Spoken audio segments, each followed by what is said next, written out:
Here's a really quick overview of preview mode. So I have a plugin and all parameters are set up to be automated. And I also wrote bypass across the entire track. So you'll notice it's in bypass. If I take it out of bypass and I hit play, it goes right back into bypass. So what preview mode does is it's kind of like a snapshot mode. It's not something where you would automate moving automation, but just automation on a clip by clip or selection basis where what you're writing is going to be static for that whole selection. First thing what we want to do is we want to make sure our track is in one of the write modes, touch or latch, doesn't really matter. We have the automation window and make sure that plugin is enabled, and we're going to turn on preview. It's best to turn preview on and off as you need it. Don't just leave it on because sometimes it can get a little confusing, at least I find.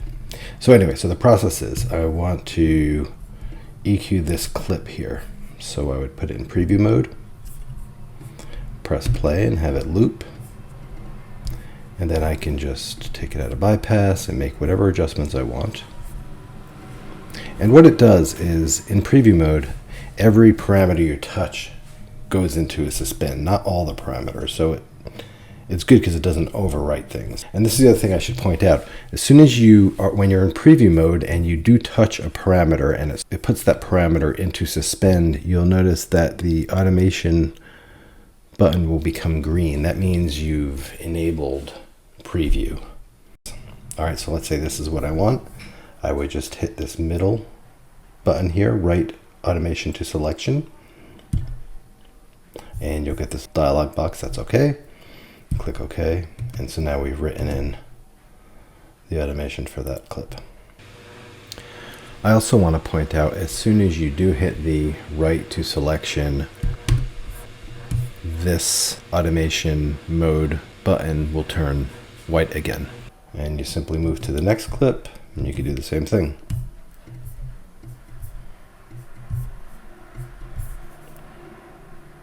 Write to selection. And you could stop it before it loops. As soon as you hit write to selection, you could stop it. And as long as you get this dialog box, you'll know you're good. Now, what this dialog box is saying is that it's going to write the whole selection. However, if for some reason you forgot to make a selection and you do that, you're going to have issues, because what you do is you'll write for the entire track and overwrite some automation. For instance, here's an example of that. So move on to this, and we hit this and we have it looping, and we'll just set up some automation, and then let's say we just press stop, we forget about it, we hit play again. Now we hit the manual write. I press stop. So I get this, and it's kind of normally what we've gotten. However, I didn't realize I didn't have a selection, so I'm clicking OK. What we did is we wrote that setting to the entire track because we did not have a selection. So make sure you have a selection before you hit this manual write to selection. And again, like I said, jump in and out of preview as you need to, because it can get confusing if you accidentally leave it in preview and you're trying to do some other automation, some moving automation, and it won't work, and it's quite confusing. So that's really a quick overview of preview mode. Another thing you can use it for, by the way, and this is where you would actually manually write the selection without making a selection, is if you want to write bypass across the track. Instead of going to the beginning of the track and putting it into write and hitting play, what you can do is you can just go to the track. I'm just going to create a new instance of the plugin here.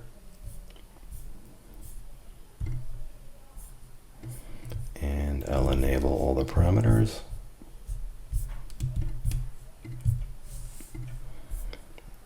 And I'm going to play and make sure it's in an automation mode. Make sure I'm in preview as well. I'll play it. I'll put it into bypass. So I don't have a selection, and that's what I want. I'm going to hit this and stop. And so now it wrote this state, which is bypass, across the whole track. Take it out of preview and you'll notice if I take it out of bypass, it just jumps back in.